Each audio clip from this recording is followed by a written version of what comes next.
Everybody, thank you all for being here tonight. Alan, when I saw you at Chipidi yesterday and when I arrived, they were briefing me about my schedule for today. But it was very strange because Alan kept on talking. It got to a point that Chipidi said, "Oh, there is a dinner," and Alan said, "No, protocol, you're not supposed to say anything." So I was wondering what was going on. I didn't know actually that tonight is about me, and I'm extremely humbled and actually quite emotional that you've gone through this extent to do this for me. Thank you from the very bottom of my heart. Thank you, Alan. Thank you to you, Chipidi, and thank you to all the staff. Thank you also, let me say, to the staff for the book. Where I was coming from the meeting with the president, and I got to the hotel and I saw all the my board of directors. They were all kind of congregated, and I was wondering, I had to say hi to my board of directors, so I moved close to them, and suddenly they all reacted and said, no. So I said, what are they doing? We're a very transparent organization. How come suddenly the board chairman is not supposed to know what the directors were doing? I didn't know that this is what you were doing. Directors, thank you very much. Thank you. And so just looking at the book, it talks about vision to impact. I saw photographs of how it all started. No office, no checkbook, no staff, but we had something. We had faith, we had confidence, we had vision, we had drive, we had commitment, and we had a sense of responsibility to Africa that whatever seed we're going to plant with Africa 50 was going to grow up to be like a big baobab tree. And wouldn't you say that has happened? Can I hear you? Yeah, can you say yes? Yeah. It really has happened, and thank you to all of your support.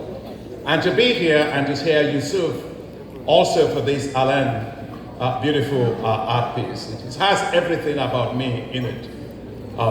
First and foremost, it talks about the high fives. It has agriculture. It has energy.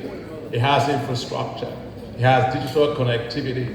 And it holds Africa in terms of prosperity, in terms of identity, and also it projects forward. Look at how it holds Africa, projecting Africa forward.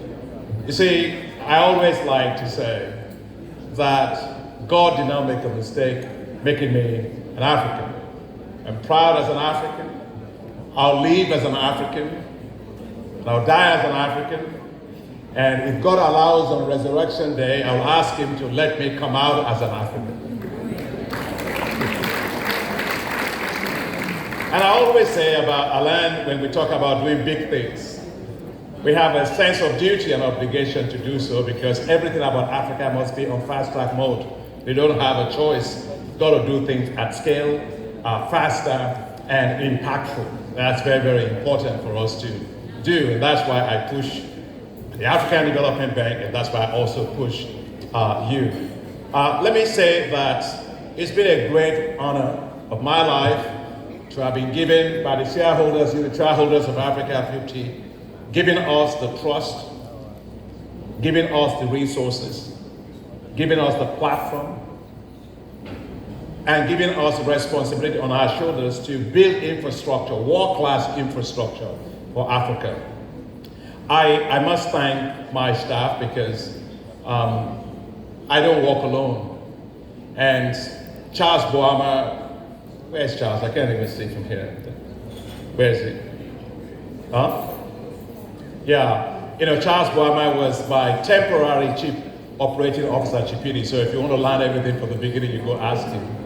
Sule Amadu was the general counsel, interim general counsel.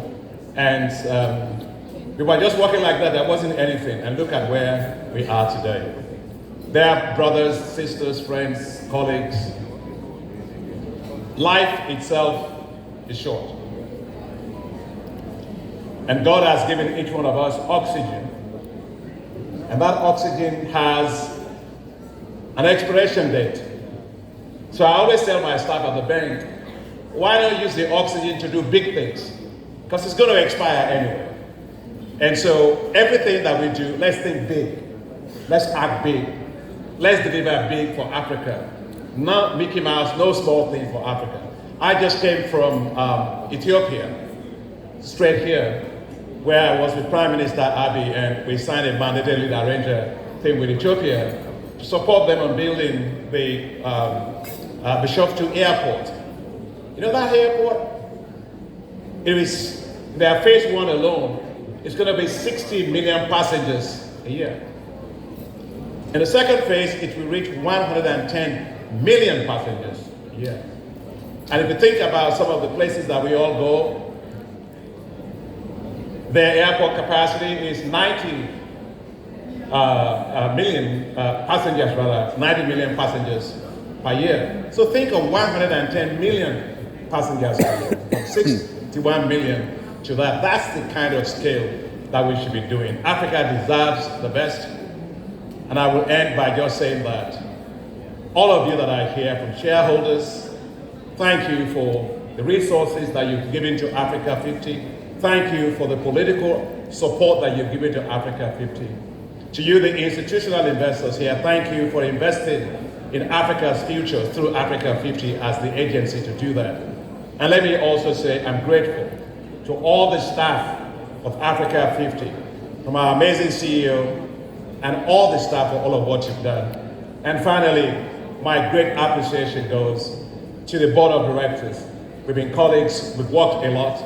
What we see today is just our collective effort over the years. My prayer is that God may continue to bless Africa 50. God may continue to bless Africa.